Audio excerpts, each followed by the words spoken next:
"You're not invited to Christmas this year," my mom snapped. "Fine," I replied, quietly transferring the $12,000 holiday fund I sent her back into my account and canceling the chalet reservation in her name. By evening, I had 27 missed calls and one message that made me laugh out loud. I, 32M, stared at my phone screen, reading the text message for the third time.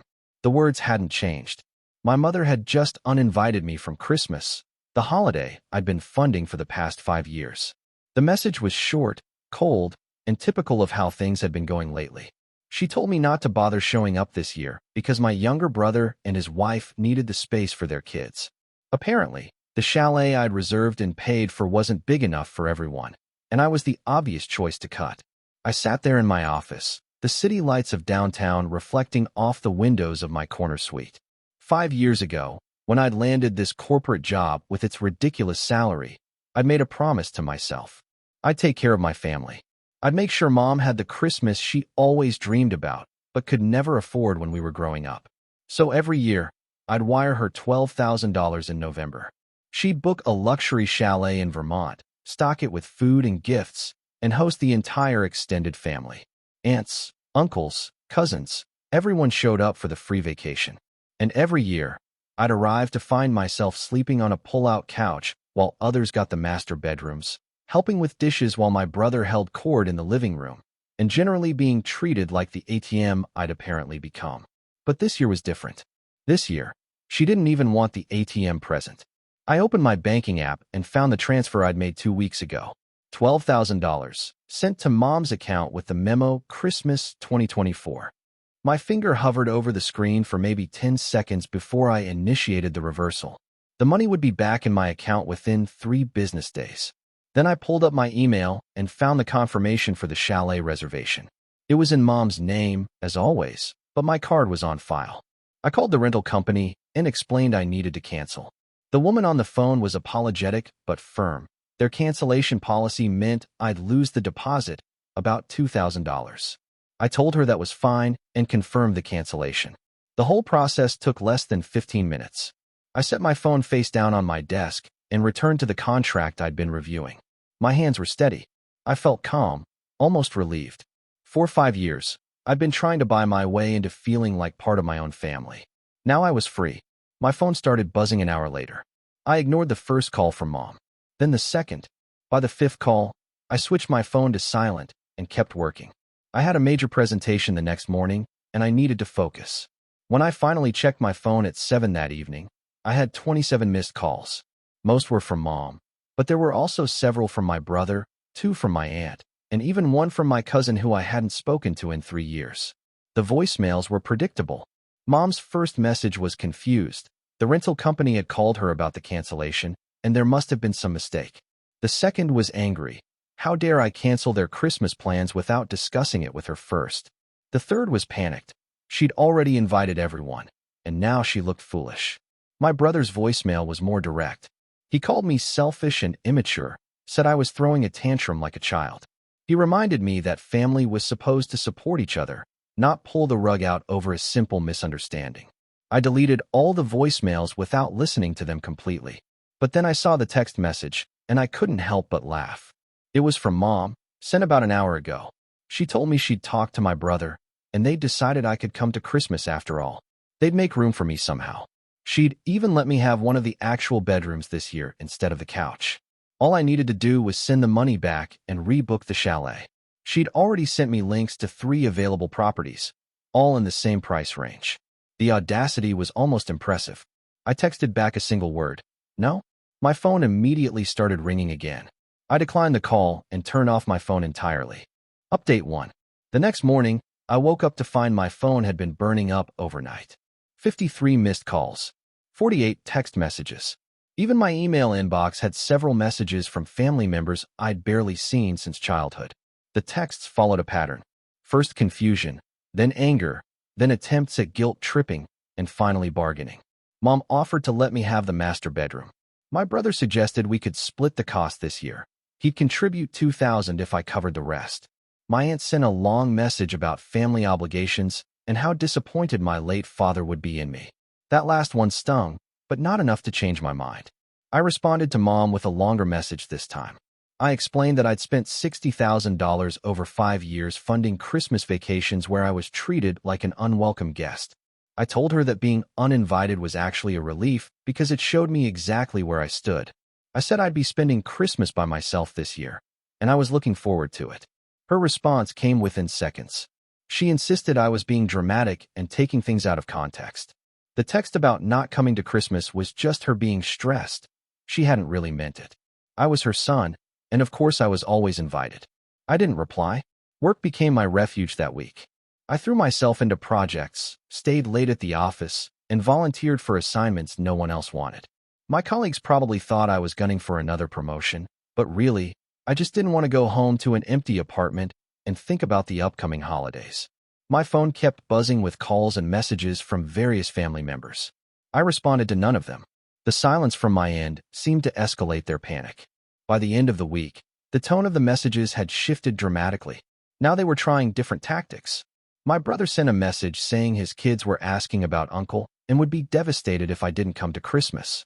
My aunt forwarded a photo from last year's celebration with a caption about precious family memories. Mom left a voicemail where she was actually crying. She said she didn't understand why I was being so cruel, that she'd apologized for the misunderstanding, and all she wanted was her family together for Christmas. But the thing was, she hadn't apologized. Not really. She'd explained, justified, and rationalized. She'd insisted I was overreacting.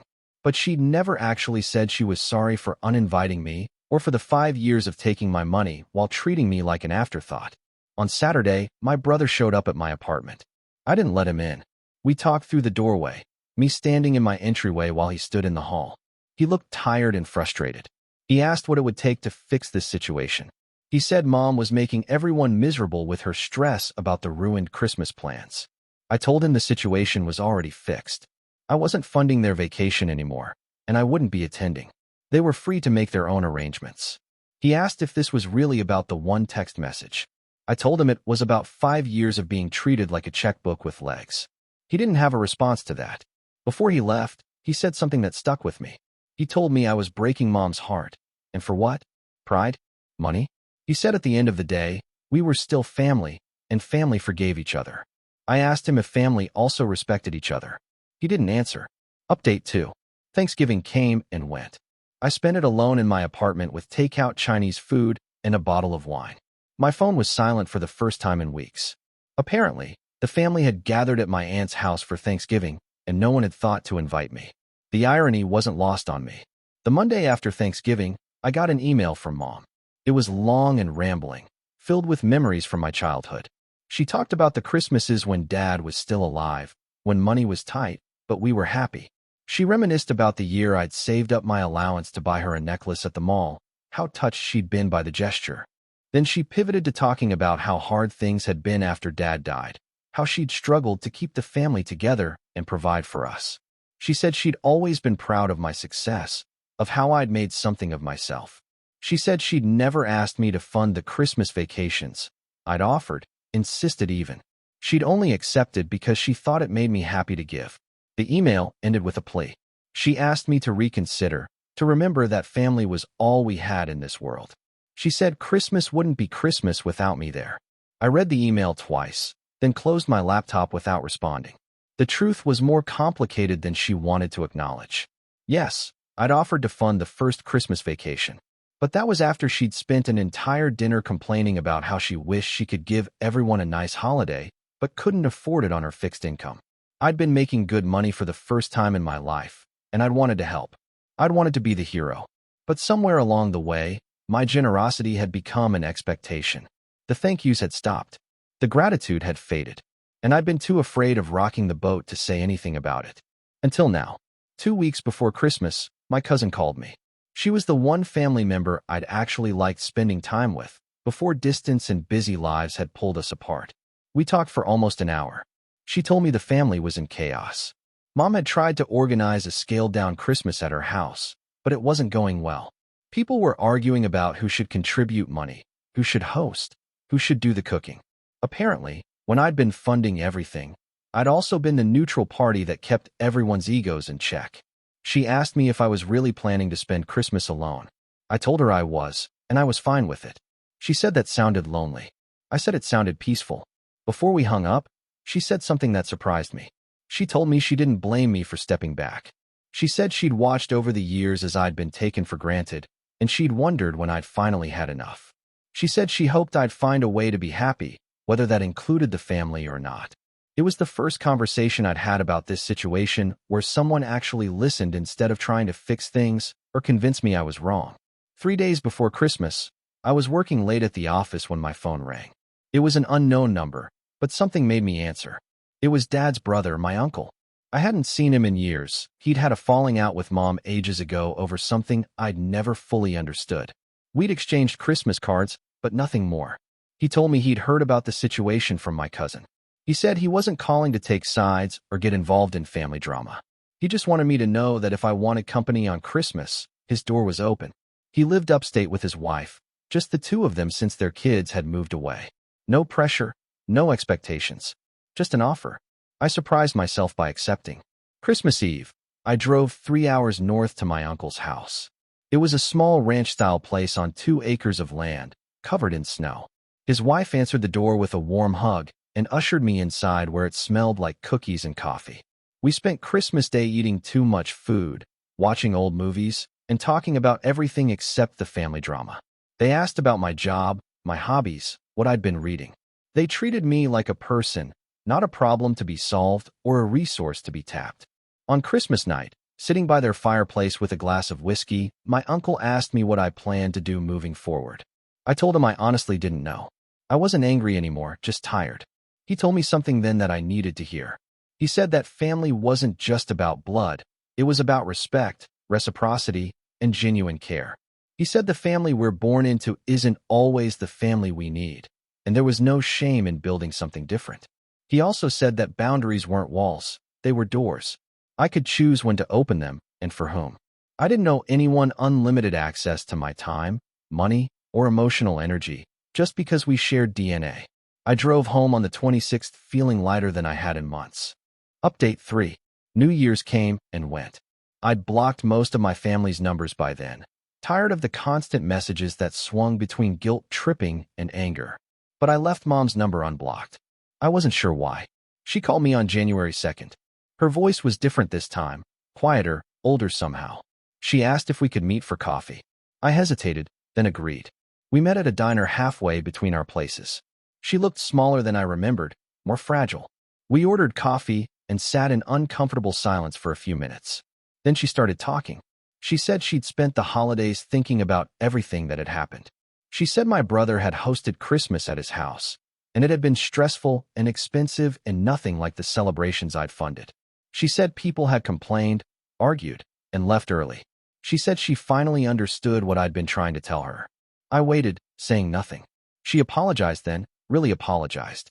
She said she'd taken me for granted, that she'd gotten so used to my generosity, she'd forgotten it was a gift, not an obligation.